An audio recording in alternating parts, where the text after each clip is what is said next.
मित्रों, यह कहानी बड़ी ही ज्ञानप्रिय और महत्वपूर्ण है। इस कहानी को ध्यान से सुनना। आज की कहानी हमें सिखाती है कि मनुष्य के जीवन में सबसे बड़ा धन क्या है। वीडियो शुरू करने से पहले यदि आप हमारे चैनल पर नए हैं तो कृपया वीडियो को लाइक और चैनल को सब्सक्राइब जरूर कर लें। मित्रों, दिल से स्वागत है आप सभी का हमारे YouTube चैनल पीके स्टोरी में। बहुत समय पहले की बात है, एक छोटे से गांव में हरिदास नाम का एक गरीब किसान रहता था।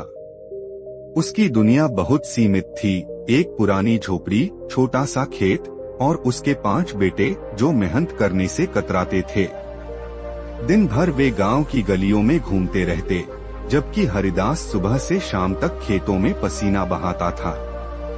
हरिदास की सबसे बड़ी चिंता यह थी कि उसके बेटे कोई काम नहीं करते थे और घर की हालत दिन ब दिन बिगड़ती जा रही थी।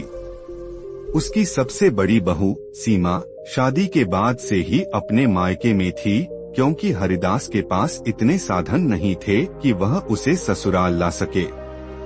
एक शाम जब हरिदास थकामांदा खेत से लौट रहा था तो रास्ते में उसकी मुलाकात गांव की सबसे बुजुर्ग महिला दादी अम्मा से हुई। उन्होंने हरिदास को उदास देखा और पूछा, बेटा तू इतना मेहनत करता है फिर भी तेरी हालत नहीं सुधरती क्यों?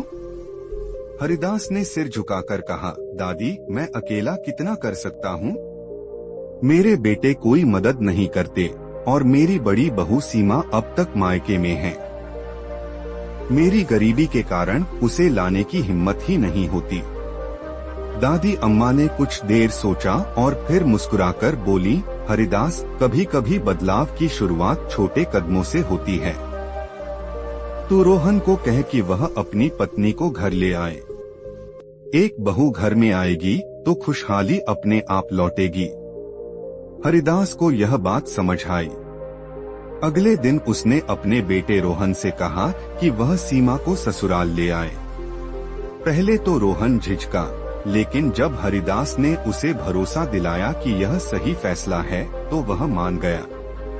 सीमा जब घर लौटी तो उसने देखा कि झोपड़ी बुरी तरह बिखरी हुई थी। रसोई अस्तव्यस्त, बर्तन गंदे और पूरे घर में अराजकता फैली हुई थी।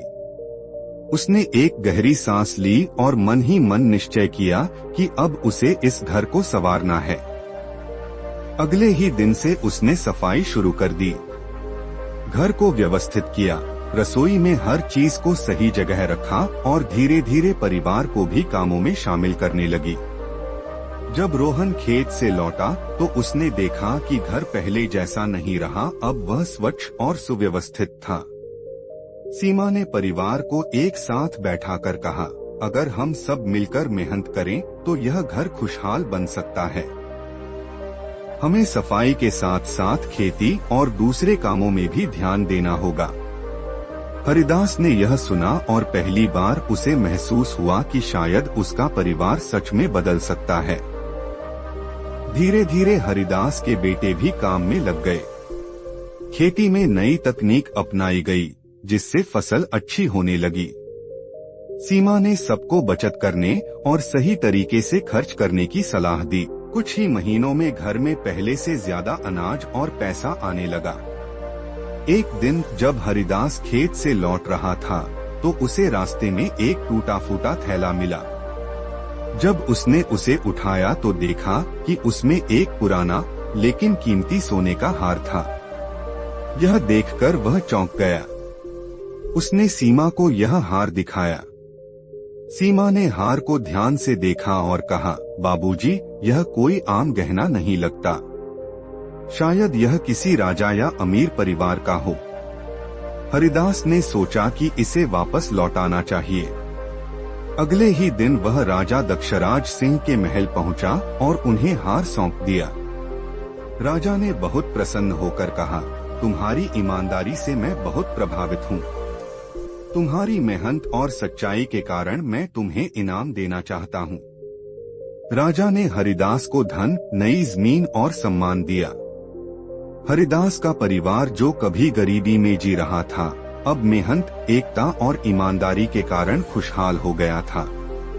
सीमा ने सबको सिखाया कि बदलाव लाने के लिए केवल संसाधनों की नहीं बल्कि समझदारी, मेहनत और सही दिशा में कदम बढ़ाने की जरूरत होती है।